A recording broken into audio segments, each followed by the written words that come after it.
Hey, Mike, is there anything sexier than a lady that loves some Chesterton? Wow, this is going to end badly. Girl, you see all these boys checking out my first edition copy of Orthodoxy from 1908. All the boys want to read my GKC.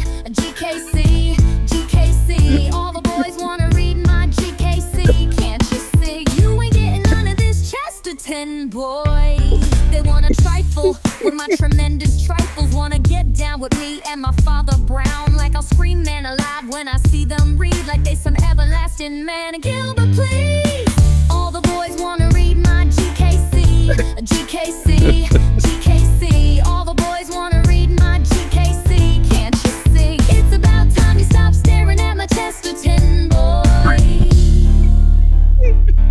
All these toxic boys want to get paradoxical. Like Mr. Pond, take a dip, read on straight up. Yep, you're listening to another episode of Chesterton's Gateway with Ethan, Nicolle, and Michael Grumbine, and me, AI Chesterton, or as some like to call me, the G to the K to the C. Oh my. All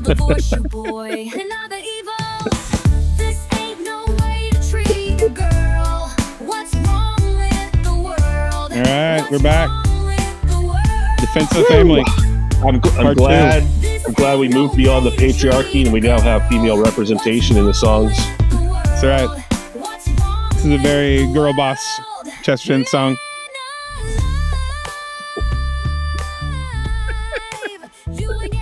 Holy mackerel. I'm going to stop staring at my Chesterton, Mike. We're going to need mature lyrics label on this these episodes. That's awesome. So much suggestive things. None of it intentional. No. Yeah. It was completely innocent.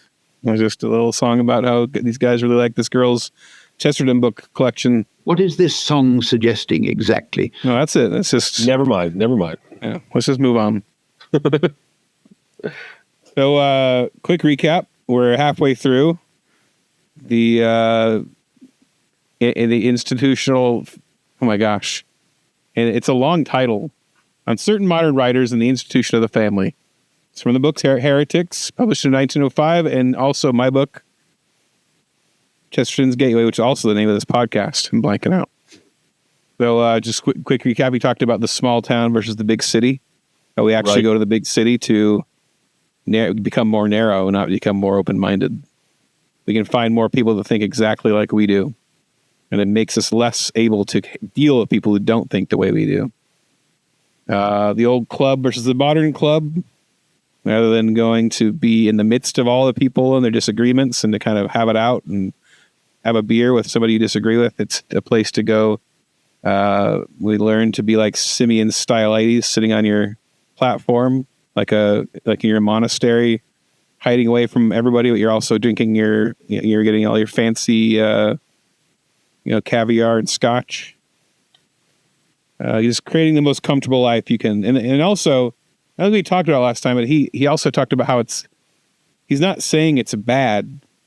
Just call it what it is. Like people are claiming that they're living a more expanded, open-minded, richer. I don't know, maybe you can put better words on it, but he's saying don't lie to yourself. Right.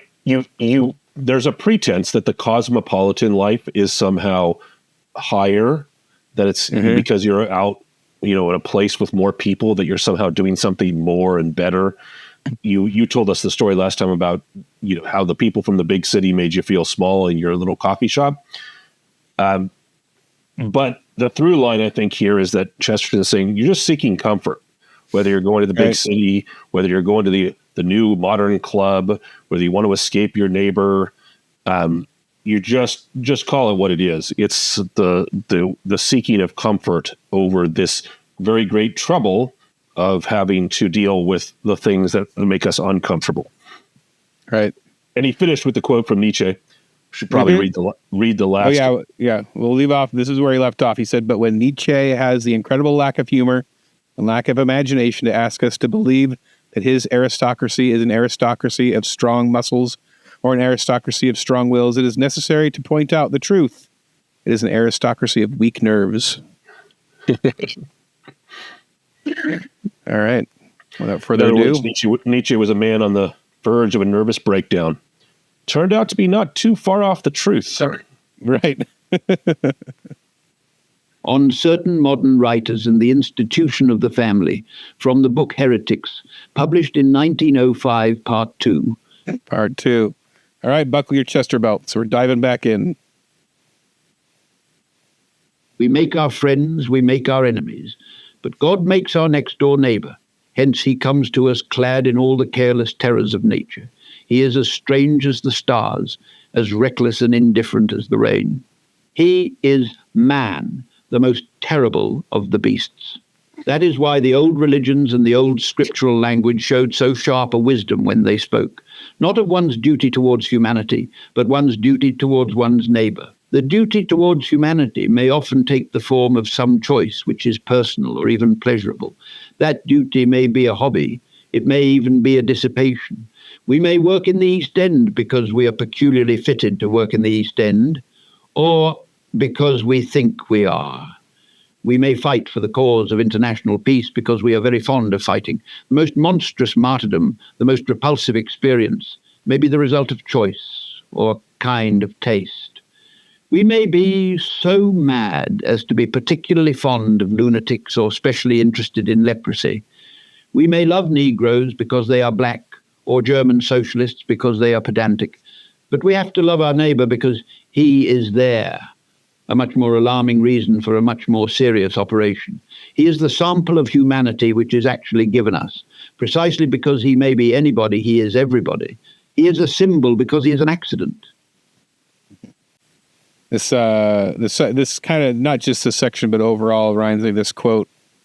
He's talking about the people will go off to, fight for peace, and they want to fight for humanity, but they don't actually want to deal with the human beings in their surrounding neighborhood.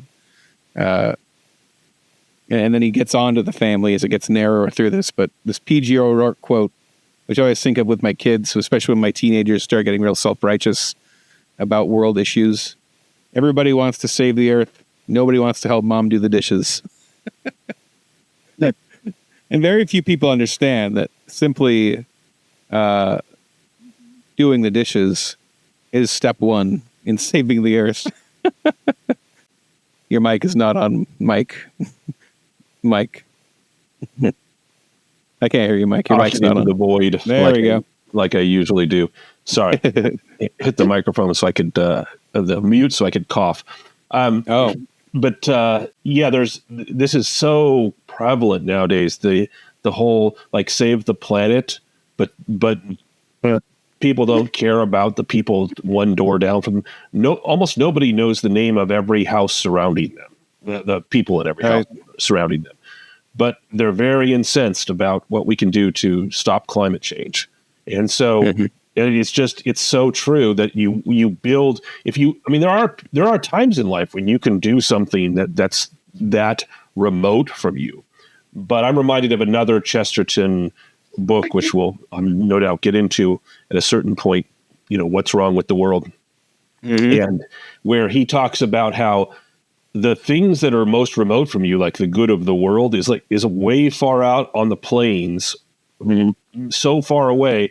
What you really have to be concerned about is what's on the hilltop, which is where you are, which is your family, and then what's halfway down the hill, which is your neighbors, and then what's at the bottom of the hill, which is your associations and maybe your local government and things, and then what's in the swamp outside of that. And then some days, way out on the plains, maybe you can do some good. But we're called to really do good around us first. Right. Well, the easiest thing to really commit to is the thing you can have no effect on. And maybe it's easy to get real worked up about it. Yeah, maybe that's the reason why people go for that. Is there's not a lot of accountability if you mess up. Talking with people around you. Really get you choked up. Sorry about that. It gets me crying. It brings a tear to my eye every time. You get emotional. All right, we'll keep it going. Let Mike cough. Doubtless men flee from small environments into lands that are very deadly. But this is natural enough, for they are not fleeing from death. They are fleeing from life. And this principle applies to ring within ring of the social system of humanity. It is perfectly reasonable that men should seek for some particular variety of the human type, so long as they are seeking for that variety of the human type, and not for mere human variety. It is quite proper that a British diplomatist should seek the society of Japanese generals, if what he wants is Japanese generals. But if what he wants is people different from himself, he had much better stop at home and discuss religion with the housemaid. It is quite reasonable that the village genius should come up to conquer London, if what he wants is to conquer London. But if he wants to conquer something fundamentally and symbolically hostile and also very strong, he had much better remain where he is and have a row with the rector. The man in the suburban street is quite right if he goes to Ramsgate for the sake of Ramsgate, a difficult thing to imagine. But if, as he expresses it, he goes to Ramsgate for a change, then he would have a much more romantic and even melodramatic change if he jumped over the wall into his neighbour's garden. The consequences would be bracing, in a sense, far beyond the possibilities of Ramsgate hygiene. There's that Ramsgate hygiene again. Yeah, I mean, it was... I'm just imagining like soap waterfalls and hand sanitizer, I don't know, fountains. It was Margate, I believe, in last week's episode. Oh, right. There's all these gates. I can't. Yeah, well, it's the same. It's on the same little peninsula. It's on the southern side. Yeah. Ramsgate's actually a lot more famous, and that's why he's mocking it, to say that it would be difficult, a thing to imagine, to go there for the sake of the place itself. It's like, it's like, it was almost sort of a seaside. It was just overplayed. It was overdone. It would be made famous. It's very old, actually. The word. It used to be. It's the Anglo-Saxon word for Ravensgate. I learned. Did not know this before this episode, but Hrafnsgate is what it used to be. St. Augustine of Canterbury, the one that brought Christianity to England, landed there in 597. More closer to Chesterton time, Princess Victoria. She had very fond memories, and she made a big deal out of Ramsgate as queen. Vincent Van Gogh lived there for a while. Jane Austen lived there for a while. So it's not known for hygiene except in the general sense of the seaside towns, are healthier than the inside back then. But it's more of a site of mockery. Like, in Southern California, if people go for a vacation at Disneyland, we most of the time we're like, okay, Disneyland. Vacation, yeah. And it's normal to us. It's just kind of right. It's almost stereotypical, or but so he's just having a bit of fun. But I like a laugh. What's that? He's having a laugh. He is. And he's just pointing out that, but if you want to show your strength at conquering, don't go conquer Ramsgate. Conquer the relationship with your next door neighbor, which is or your local rector, which is a row with the rector. It's awesome. Yeah. So. Yeah, it's the basic idea. And it's more like, don't lie to yourself about what you knew. I think a great example of this in modern times is this: everybody talk about how much they love diversity. Oh, we love diversity. They love different skin colors. They don't. Nobody likes to sit down and whatever the skin color, to just talk to somebody who's clearly not like today. This is me. I'm actually pretty introverted. The only time the most talkative you ever see me is when I'm doing a podcast, right? Right. You can detest this, right? That's how I am. Siri just came on. Siri, stop. And AI is everywhere. Believe it or not, it's actually hard to get Ethan to talk in a normal setting.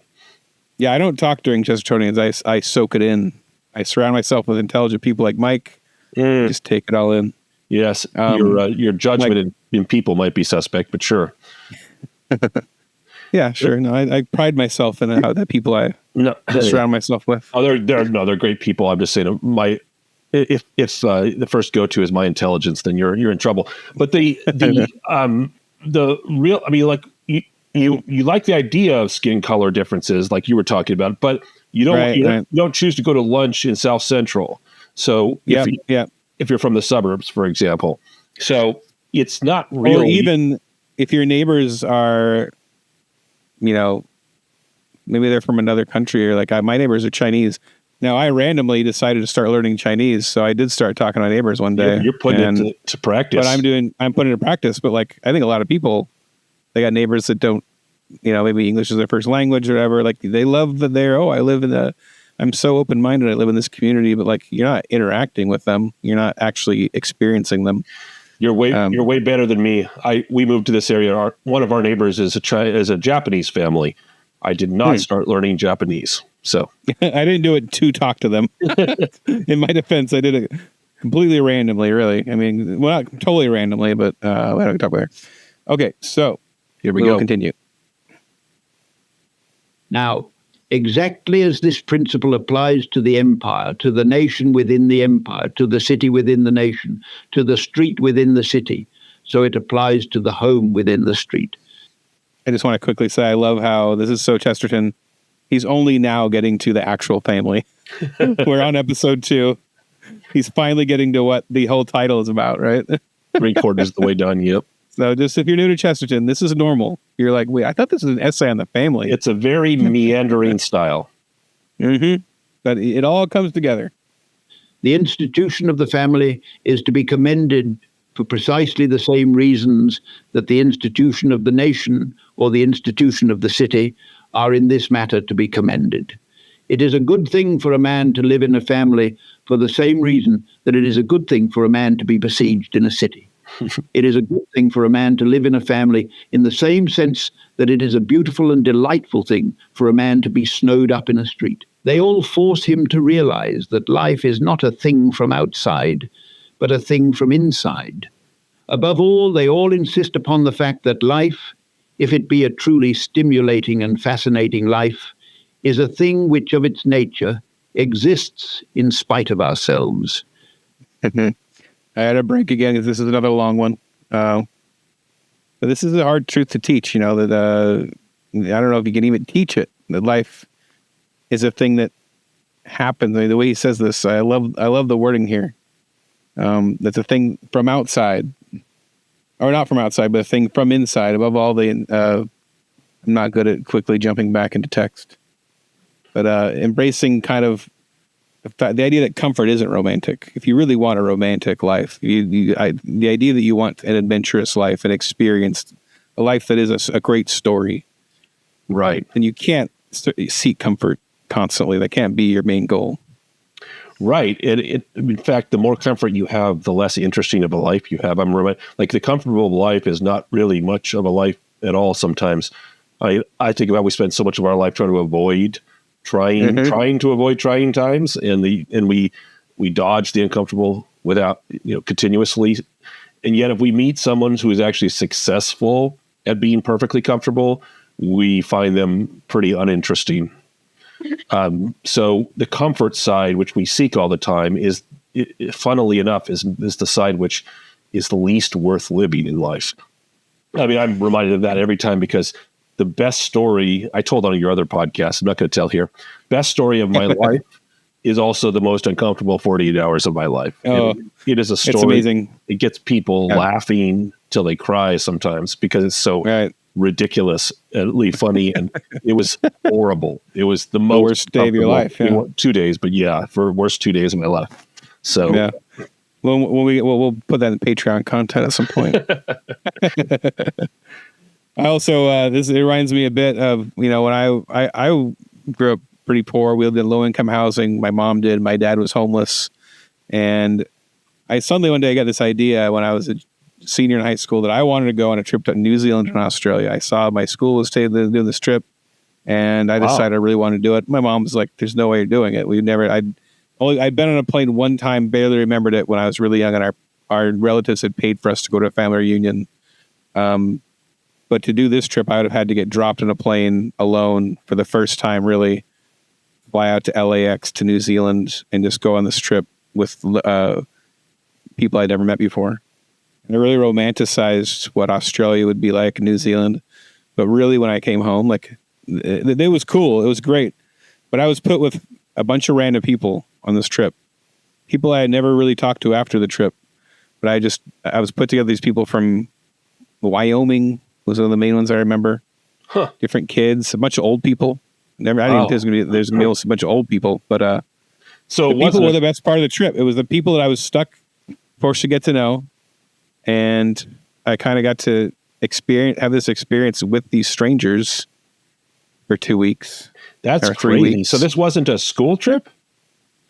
The school set it up, and then at during the summer, I had been working. I worked very hard to raise the money. I had 2 jobs. I got my senior money people had gifted me, and then I had finally gotten pretty close to raising the money.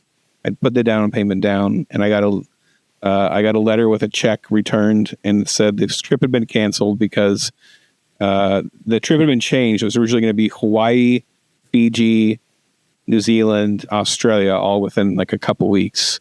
And it got changed to just Australia and New Zealand, and everybody else whose parents were paying for their trips decided, nah. And I was like, I had been reading books on Australia. I was like, this is a thing I have to do. So I looked at my teacher's phone number in the phone book. That's a thing that exists. And I found her and I called her and I said, I have to go. Like, I have been working so hard for this. You can't just take it from me. So she called the tour agency that sets it up. And they found out that I could fly and meet another group and become part of their school group. Oh, okay. In New Zealand. So I became part of this. But then what they do is they put a few other groups together. So they group 3 or 4 groups together from different parts of the U.S. And it turns out that only one of the groups was a high school group. The other groups were all senior citizen groups. So it's like wow, 7 high schoolers and a bus full of old people. Wow. That's a great story. So that's very Chestertonian. Like the people themselves were the things that are memorable or at least the most interesting. But also the interactions and what it brought into me too. I suddenly got to be a different person in a lot of ways because I suddenly was with all these people that I'd never met, and I saw a new side of myself in a lot of ways. Did you play up a certain side of yourself? I was more confident. The girls found me more attractive because I was kind of this loner. Interesting. I was cooler, yeah. Something about it because I had no baggage. They had no idea who I was. All they knew is I was this guy who was all alone, no teacher telling me what to do, and I could draw good. And I claimed to be in a band, which I was. Anyway, this podcast isn't about me. Let's continue. The modern writers who have suggested in a more or less open manner that the family is a bad institution have generally confined themselves to suggesting with much sharpness, bitterness, or pathos that perhaps the family is not always very congenial. Of course, the family is a good institution because it is uncongenial. It is wholesome precisely because it contains so many divergences and varieties. It is, as the sentimentalists say, like a little kingdom, and, like most other little kingdoms, is generally in a state of something resembling anarchy. It is exactly because our brother George is not interested in our religious difficulties, but is interested in the Trocadero restaurant, that the family has some of the bracing qualities of the Commonwealth. It is precisely because our Uncle Henry does not approve of the theatrical ambitions of our sister Sarah that the family is like humanity. The men and women who, for good reasons and bad, revolt against the family are, for good reasons and bad, simply revolting against mankind. Aunt Elizabeth is unreasonable, like mankind. Papa is excitable, like mankind. Our youngest brother is mischievous, like mankind. Grandpapa is stupid, like the world. He is old, like the world. Chesterton has this great cadence to what he does. I love it. Right. When I was researching things, any word I didn't get what it was, I tried to make a note of it in the book. Okay. And I never figured this one out. What the hell is a Trocadero restaurant? You ever heard of this? No, I haven't. Googled it. I couldn't find it anywhere. No, it's got to be like some just random little chain, or maybe famous in Chesterton's town or locale. It's a quick a quick chain that came out and went fast, like like Quiznos or something. The Quiznos of the early 20th century. Yeah. That's right. But I find what he said about family so true. Like I remember kind of dreading almost going to family gatherings on one side of my family because I had this redneck farmer uncle, and he would just make it his job to make all the teenagers as uncomfortable as possible the whole time that we were there at the gathering. And but he was like a stereotype of a redneck farmer, but he was hilarious and fun. He would invite us out to his farm too. So I spent a couple summers there working. It was a great experience. I had a biker uncle on another side who would never wear anything but black leather and his biker leathers and metal. And he always had dismissive comments towards everyone else in the family. I had a cousin that I admired a lot. List off our crazy relatives. Exactly. So I had a lot. Like a huge family. So yeah, I feel like we could probably go on forever, like with all the different weirdos. I've got a Birdman uncle that lives deep in the woods of Washington.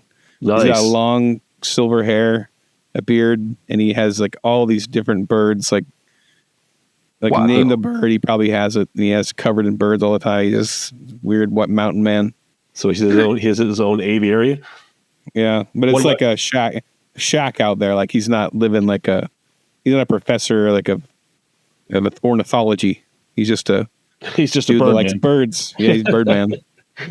I have a cousin that allegedly tried to blow up a police station. He's in jail now. We visit him every once in a while at San Jacinto. But it's the random people. I even have Koreans because we had some cousins that were adopted. So I have 3 Korean cousins, and the variety. And who do we have? Do you have anybody who's like the Trocadero restaurant brother? I have an aunt as a Chesterton, I would say, who is a foodie, and that's all she cares about. Is the latest, food and stuff. She's an excellent cook, so there's that going for her whenever we go to family gatherings. But got one. Yeah, my not a foodie, but I guess she's a second cousin. I think of her more like an aunt. She's kind of aunt aged for me, but I know that she's heard me on other podcasts say that about her, and she got offended by it. But she's obsessed with family tree stuff. Like that's all she ever talks about. She's really into family tree stuff, DNA test. But she found my long lost sister, so she gets points. Why would she be offended about that? That's a great skill. No, offended that I called her more of an aunt than a cousin, I think. Oh, interesting. Okay. Or she feels more like an aunt to me because she's older than I am. Well, I had significantly older. I had 81 first cousins. So I have cousins that are way older and way younger than me. Yeah. Right. Yeah, cousin's a loose word. There's a lot of people that can be cousins. Yeah, that's true. All right. Continuing on. Those who wish, rightly or wrongly, to step out of all this do definitely wish to step into a narrower world. They are dismayed and terrified by the largeness and variety of the family. Sarah wishes to find a world wholly consisting of private theatricals. George wishes to think the Trocadero a cosmos. I do not say for a moment that the flight to this narrower life may not be the right thing for the individual, any more than I say the same thing about flight into a monastery. But I do say that anything is bad and artificial, which tends to make these people succumb to the strange delusion that they are stepping into a world which is actually larger and more varied than their own. The best way that a man could test his readiness to encounter the common variety of mankind would be to climb down a chimney into any house at random and get on as well as possible with the people inside. And that is essentially what each one of us did on the day that he was born. So we've got Chesterton's fence, we've got Chesterton's lamppost, and now we have Chesterton's chimney, which is my three of my favorite illustrations. Chesterton's chimney may be my favorite. A lot of people don't mention that one; it's lesser known, but I love that. The birth canal. Yeah, the birth canal chimney. Just plopping down into a house of random people, Santa Claus. Yep. Luckily, we're not expected to talk for a couple years after that. I feel like a lot of movies you see, you're like, what the hell were they thinking? Was this? It's a bunch of Sarahs who wished for a cosmos wholly consisting of private theatricals. Mm. They all get together. They all think exactly the same. They've become so insular. This idea was a really good idea, and they've been in this because a movie is actually a very insulated thing when it gets made, right? And there's just so many of these strange art house films, and I think that you're seeing that play out. Exactly right. Yeah, a lot of the art house films. You ever see the movie Sideways about? Yeah. I couldn't stand it for this kind of reason. Where the obsession with the world of wine and right. It was fine. I mean, look, wine's great, and Jesus liked wine too. So I can't say anything bad about it. But just there's more to life. People just expand a little bit. But the snobbery that attends to these sort of tiny little worlds that they obsess about. And you're right. You see it in a lot of movies. You see it, but you meet people that are like that too. That's all right. I mean, I think in Sideways, it's a loved movie, and I thought it was pretty good. I'm not as obsessed with it, but and I took that to be like that's their cover. Like they like it makes them feel like the one guy, the Paul Giamatti guy. He really feels like he's above all his. Like he has all these real problems, and he kind of like escapes into the wine tasting to feel superior. And, exactly. Right. Yeah. Complicated. Yeah. And I love Paul Giamatti. I he's great. He's a fantastic actor. But I guess I'm a little too redneck. I caught something from my uncle that I just want the world to be a little larger. That's all. Mm-hmm. All right. We'll keep it going. This is indeed the sublime and special romance of the family. It is romantic because it is a toss-up. It is romantic because it is everything that its enemies call it. It is romantic because it is arbitrary. It is romantic because it is there. So long as you have groups of men chosen rationally, you have some special or sectarian atmosphere. It is when you have groups of men chosen irrationally that you have men. The element of adventure begins to exist. For an adventure is, by its nature, a thing that comes to us.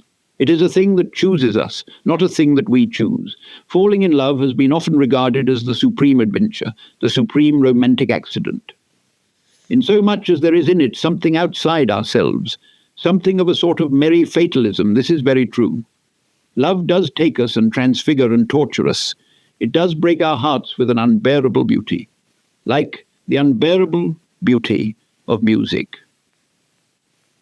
But insofar as we have certainly something to do with the matter, insofar as we are in some sense prepared to fall in love, and in some sense jump into it, insofar as we do to some extent choose, and to some extent even judge, in all this falling in love is not truly romantic, is not truly adventurous at all.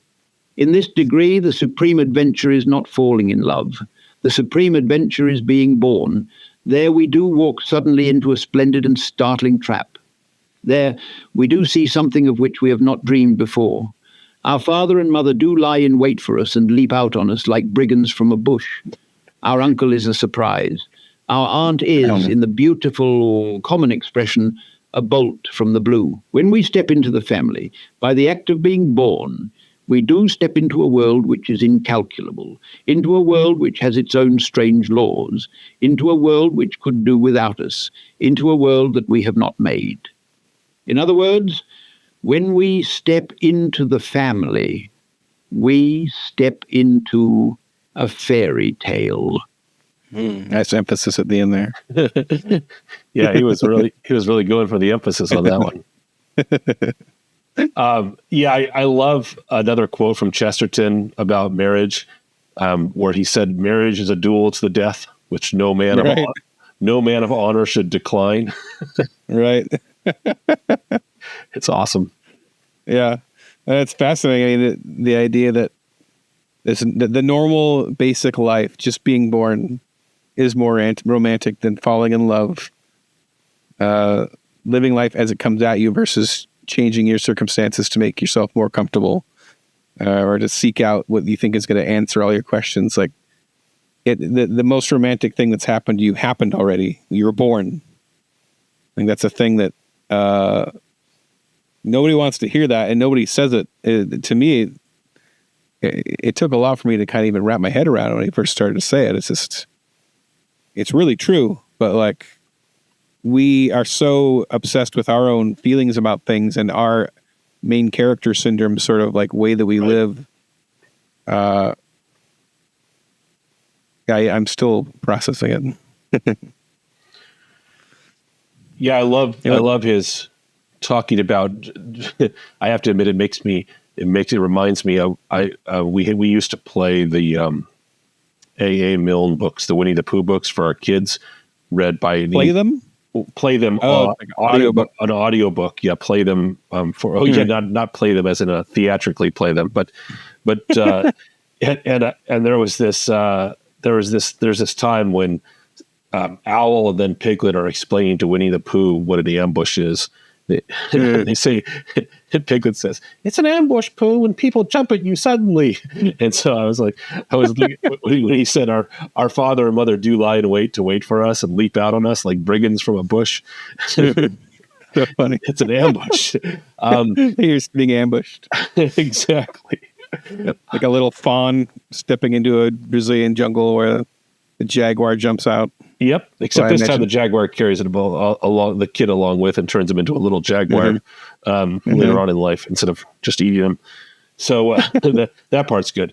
But it's that importance of surprise and in an adventure, and it's the opposite of our choice. I love that point by Chesterton. We don't choose being surprised by things, but so many of the things, perhaps not everything, but so many of the things in life that are worth remembering, worth experiencing, were because we didn't plan them, because it was surprised. We were surprised by life, and learned to roll with it or grow with it. And it's a fantastic. I love this paragraph. I love that pointing out. He's bringing it home so well. All coming together, and we're into a fairy tale, which, if anyone knows that I have a Lord of the Rings podcast, knows that I love the concept of fairy tales. Super important. And if you really believe your life is authored, I mean, whether or not you believe actual predestination, but like you believe God created you, created this world, created this story, He's the author, then you should want those surprises of life to be happening to you. You should be excited to experience them. And even when there are downs, like thinking this is part of that story. And it's so hard to think that way in the moment. But right. And I think that's the thing, is Chesterton has such a way of standing outside of things and looking at them almost with the perspective of somebody who could, on your 48 hours of hell you went through, so he had this superhuman ability that makes me wonder, could he actually stand back in that moment and be laughing at it? I don't know. But yeah, he has an ability to. I think he would have. To see life in a way that most of us just don't have the presence of mind, presence of spirit. I don't know what you'd call it, but his perspective is so great. There is, the height or depth rather of the 48-hour story. I, in fact, broke into laughter. It was not Chestertonian laughter, I have to admit. It was hysterical laughter. You're the psychotic. I was probably close to a breakdown at that point. But I did have a moment like that in my life where I had sold my van because I wrecked it. I only got a ding on it, but it cost so much to fix it that I didn't want to have to pay insurance. Right. And the funny thing is, I only made one insurance payment on it. I canceled my insurance after they paid me. Nice. And then I had to pay the van off, so I had to work for almost a whole year with no car. Whoa. And so I walked. I thought that would make me lose weight. I didn't lose any weight, but I walked, and my job was pretty far, a few miles at least, like to walk from my job to my house that I was living in at the time. Wow. Renting a room from this guy. And I live in Oregon. This place rains a lot. It's on the coast of Oregon. One day I had hemorrhoids, horrible hemorrhoids. I don't know where I'd gotten, just my butt hurt. and it was bleeding, and it was just so much pain. And I had having to walk home with my butt bleeding, and then it started pouring rain on me. And it's like, you know, miles into walking with bleeding butt, and then the rain, something about it at a certain point, I started to like look outside. I started laughing at myself. Right. I don't know why. It became funny because it was just how miserable I was. It was just over the top. Yeah. Yeah. I'm just dragging my leg down like I'm walking like a zombie in the rain, just dragging a leg. Try not to let the cheeks rub. See, it's funny. Well, it is. And that's what makes us human, right? So a dog will never laugh at itself. It can't see itself from the outside. That's that's part of rationality, is we have the ability to separate ourselves even from ourselves and look down on us. Consciousness, I suppose. Right. Should we take it home? This colour, as of a fantastic narrative, ought to cling to the family and to our relations with it throughout life. Romance is the deepest thing in life. Romance is deeper even than reality. For even if reality could be proved to be misleading, it still could not be proved to be unimportant or unimpressive. Even if the facts are false, they are still very strange. And this strangeness of life, this unexpected and even perverse element of things as they fall out, remains incurably interesting. The circumstances we can regulate may become tame or pessimistic, but the circumstances over which we have no control remain godlike to those who, like Mr. Micawber, can call on them and renew their strength. People wonder why the novel is the most popular form of literature. People wonder why it is read more than books of science or books of metaphysics. The reason is very simple. It's merely that the novel is more true than they are. Do you have that Mr. Micawber quote handy? I know it's in my book. It's from Dickens. Yeah, I don't know the quote. I know he's a shabby gentleman from Dickens, from David Copperfield, but I don't know. Right. He had kind of he had like a sort of a motto that he lived by. He had a thing he said regularly. Wilkins Micawber is a clerk in Charles Dickens's 1850 novel David Copperfield. He is traditionally identified with the optimistic belief that something will turn up. Something will turn up. Optimistic guy. Something will turn up. You know, things will work. That's what he's. Yeah. That's pretty cool. That's it. It's simple, but that's the beauty of the Dickens' characters have that simplicity, really beautiful simplicity to them. It almost feels like Chesterton's arguing for optimism here. Yeah, true. Well, optimism. Yeah, he gets into that in a different one, doesn't he? Yes, but he oftentimes, well, it depends on which essay, but sometimes he's not so high on optimists. He talks about them as the opposite of pessimists, as both being wrong. But this time he seems to be promoting them a little bit, especially when you're optimistic about the curveballs that life throws at you. Right. Yeah, it's pretty optimistic. What is it? I don't think that's in this one. Yeah, it's not. It's a different essay when he says, oh gosh, again, I don't have it. I have a mug that has it on it.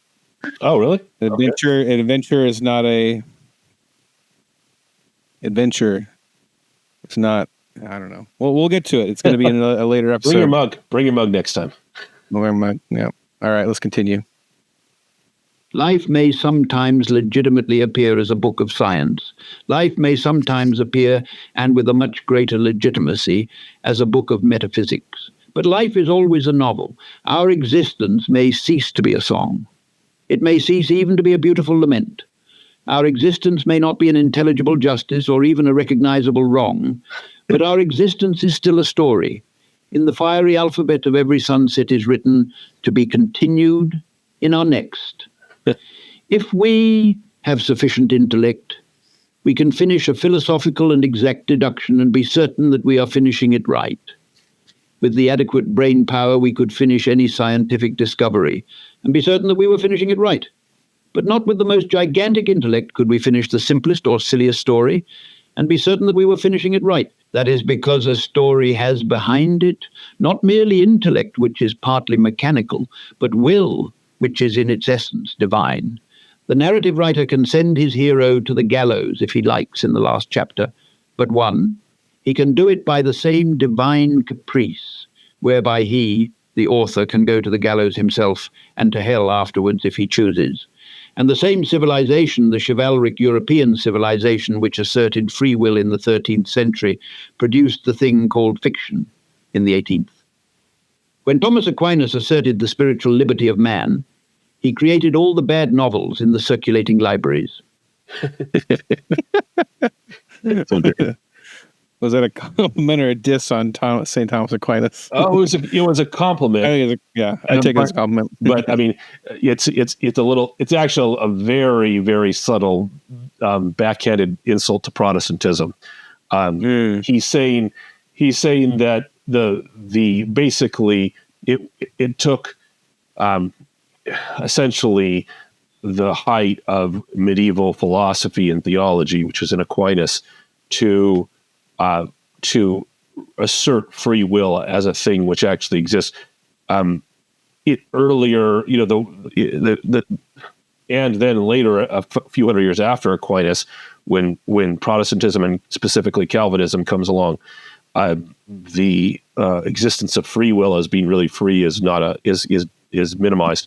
But he's pointing out that if you want novels, if you want chivalry, if you want the freedom and the liberty of man to publish and finish a story as he wishes, and to have the vast potential of stories be potential indeed, and not just sort of locked into a certain ending every time, then you have to go with spiritual liberty. And which he rightly says that Aquinas shows the height of. Obviously, as from a theological perspective, that idea of spiritual liberty was there for a long time before Aquinas. He just calls it out very explicitly, and he says God gives us grace in order that we can exercise our free will. So that it isn't that does away with the idea of grace. It in fact requires grace. But the grace enlivens us to be like God in a way and finish the story as we wish. Yeah, I'm fascinated by this, the way that story is so embedded in our souls. That there's a certain thing that is a story. We see it, we know when we see it, and when it's not a story, we know it's something rings untrue, or when you try to break the story structure, like there's something about story that's just part of our makeup. And I'm fascinated by that. I'm fascinated by what do evolutionists, I've seen them try to explain it through evolution. I don't quite buy it, but then this idea that the books of science, books of math or whatever, and books of facts, yes, they talk to a part of what we are, but our life really is a novel. It's a story, and so that's why story is so powerful. Right. Yeah. There's a joke that my family's tired of hearing, so good thing they're not on right now. They're not near me right now. Which is, the joke goes. The other joke that I'm making fun of goes that the oldest profession in the world is prostitution, and my joke is, which isn't really a joke because I'm a lame academic or was, is that the oldest profession in the world is the storyteller that tells the story about the prostitute and everything else. So the storytelling is actually the oldest profession. Like the around every campfire in every society, no matter how tribal or advanced, around the light, people tell stories. We have books now. It tells stories. We tell stories on the internet. But Homer, the poet Homer, was a storyteller. All the things that inspire us are told in story, like propaganda, down to politics. Like you have to be able to tell a good story to get your will realized in politics. You just every aspect of society. If you can, Christ, when he's telling, his favorite go-to is to tell a story, a parable about a spiritual lesson. So God is a storyteller. Man is a storyteller. This is what we do. It is part of us, like you just said. Yeah.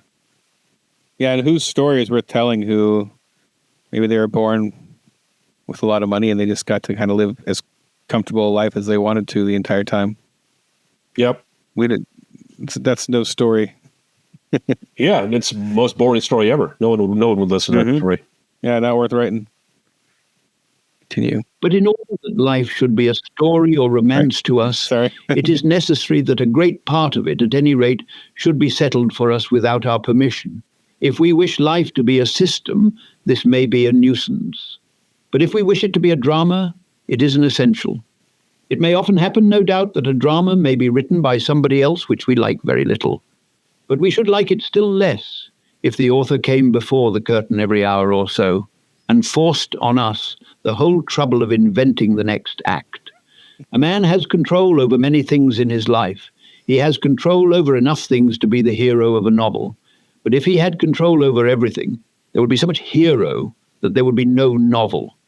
And the reason why the lives of the rich are at bottom so tame and uneventful is simply that they can choose the events. They are dull because they are omnipotent. They fail to feel adventures because they can make the adventures. The thing which keeps life romantic and full of fiery possibilities is the existence of these great plain limitations, which force all of us to meet the things we do not like or do not expect. It is vain for the supercilious moderns to talk of being in uncongenial surroundings. To be in a romance is to be in uncongenial surroundings. To be born into this earth is to be born into uncongenial surroundings. Hence, to be born into a romance. So it's that element of you have to have your life, a great part of it even, settled for us without our permission, close quote. It's a beautiful, beautiful way to put it. And we like that adventure. Like that's what's worth, in my other podcast, we're covering The Hobbit right now. And that's the whole internal strife of this is Bilbo Baggins' love of staying at home in the comforts of home, but he's forced to go out on this adventure that he unwisely agrees to at one moment of imprudence. And then, but all the awesome things that happen that we love so much happen because these are circumstances. The circumstances are forced upon him without his permission. And it's the best kind of story. Mm-hmm. Yeah, absolutely. All right, final paragraph here. Or final half of the paragraph I put a break into. Of all these great limitations and frameworks which fashion and create the poetry and variety of life, the family is the most definite and important. Hence it is misunderstood by the moderns, who imagine that romance would exist most perfectly in a complete state of what they call liberty. They think that if a man makes a gesture, it would be a startling and romantic matter that the sun should fall from the sky. But the startling and romantic thing about the sun is that it does not fall from the sky. They are seeking under every shape and form a world where there are no limitations. That is a world where there are no outlines. That is a world where there are no shapes. There's nothing baser than that infinity. They say they wish to be as strong as the universe, but they really wish the whole universe as weak as themselves. Oh man, so Chester just burned everybody? The moderns, which is most people in his time. Most people, yeah, and now, right, exactly. And it's really true. They really wish the whole universe is weak as themselves. I love that. It's a nice parallel there to where we stopped last time at Nietzsche's real philosophy is one of weak nerves. Beautiful little parallel, and we broke it up without intending that at first. But I'm reminded of in the last two sentences that they are seeking a world where there are no shapes. There's nothing baser than infinity. They say they wish to be as strong as the universe, but they really wish the whole universe to be weak as themselves. In The Great Divorce by C.S. Lewis, someone goes up to purgatory and then to hell and then to heaven to see what it's like. And he's carried there. But in hell is not, fire and brimstone. Turns out that hell is, and the deeper you go in hell, it's farther out. And the farther out you go, it's it's mansions, palaces of these evil people that live so they cannot stand anyone else. Everything must be according to their own whim. And so they're given that as eternal punishment. And the farther out you go, the farther the distance is between the mansions, and the more lonely and weak everything is. In Chesterton's words, there's no limitations. They can have everything the way they want. It's just without anyone else or anything else. It's just them. And so there's a little hint of that. But it's great because that and he ties it into romance. And interestingly enough, he's kind of down on the rich in this last couple paragraphs. I've always had a feeling about the rich, like where I almost feel like at least those born into it. You're born with a certain disadvantage in life. It's just a weird thing to say, that because I was born poor into a poor family, parents have made bad financial decisions. There's a lot I have to be thankful for in my upbringing. I mean, I really, the things I treasure the most in my life came out of that. I mean, the hard work instilled in me by my mom, a lot of the things I learned, the people that I interacted with, the things I learned to sort of endure and like get creative with how I could. The fact that the town that I lived in through at least my high school years, it's hard for me to like convey. It's under 1,000 people. There's one stoplight with a flashing red light on top at a 4-way stop. That's the main hub of town. There are no actual stoplights. It's a stop sign with a stoplight on top. Wow. Blinking. They have a library with like maybe 4 or 5 stores and maybe a cafe. It's just on a lake. It's a lake where some retirees go to live on the lake, and then some people go to smoke meth because it's far enough from the cops. There's never cops out there. So about 20-minute drive is the main town, which is another small town of about 20,000 people. But I think that I don't think I could, if I was born rich, I don't know that I would have been able to do what I did, which is I had this idea in my head that I thought I could draw and write, make stories, and I had this grit about me that my mom instilled in me, and I came out of a tiny town like that and was able to get to Hollywood and actually make a TV show with my name on it and stuff. Like, that's a hard, I'm not trying to toot my own horn, only that like that was an adventure that I don't think with too many advantages in life. I was surrounded by kids with advantages. They didn't have it in them to do that kind of thing because they expected things to be handed to them. Kind of like the kids who never went to Australia when I did, because they probably did eventually because their parents paid for it, but I don't know if it was as exciting because I earned it. Maybe they just went to Hawaii or Fiji. Yeah. It's true. I don't know. I didn't grow up as poor as you. We were pretty poor. I was one of 9. We were quite poor, or at least we thought we were. There was this funny Babylon Bee article, because they do come up with funny articles, came out recently this month. It says, man who thought he grew up poor suddenly realizes his dad was just a cheapskate. So that was my life. Turns out my dad had a lot of money. It just wasn't for us, apparently. So yeah, that's funny. So we were. I mean, the moments that I realized my parents are poor, like when I found out my mom was using the medicine she used for our eardrops was her urine. Whoa! It's free and it worked. I'll take your word for it. And my dad, I saw my dad in his van, and I realized he was shaving in his van, and then I saw his brushing his teeth, and then I saw his peeing into a Gatorade bottle. It's like, wait a minute, he lives in here now. I didn't realize that I had to put it together. Wow, that's pretty extreme. Yeah, one of the only story I got anywhere near that level. My mom, I remember her being really upset when I was a young teenager because we had like oatmeal for breakfast every morning because it was the cheapest, but she had found a place which was the oatmeal was like 10 times cheaper, but it was horrible and we couldn't eat it. And then I found she got mad because we wouldn't eat it. And it turns out she bought it from the pet feed store. It was for like horses. Oats. Yeah. It was the oat bag.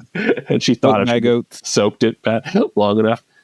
She was so upset that she couldn't save money on. But that was our life. I didn't know that was different oats. Yeah, this whole time. It's not. It's apparently it's got all this hard shell in it that the oatmeal doesn't have. You didn't hang it off of your ears and put a bag in your mouth to eat the oat. First, we'd have to grow horse teeth, but don't even need a table at that point. Yeah. Yeah. Oh, yeah. That was the other thing. Is like a dead giveaway that we were poor was people from the church would show up and bring boxes of food to our home. Like, why are they bringing us food? Yeah, we had that sometimes too. We get boxes of food. I love that. I love that your dad has all his money in the bank. He's like, yeah, sure, we'll take it. We didn't even know that he had money in the bank. My mom didn't know either. He was apparently it was one of these. He was just a cheapskate. I mean, he was saving it for something. I don't know what. All right. Well, I call that an episode. Oh.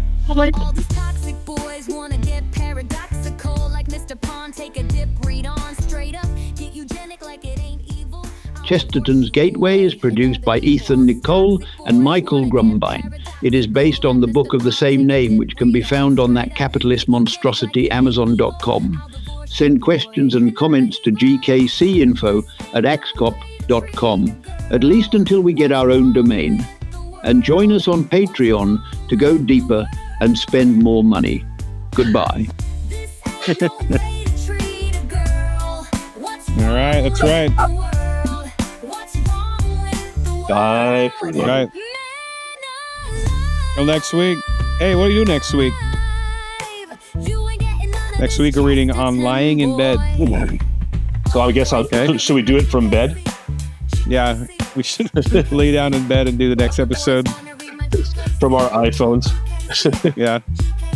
All right. We'll see you then. Take care.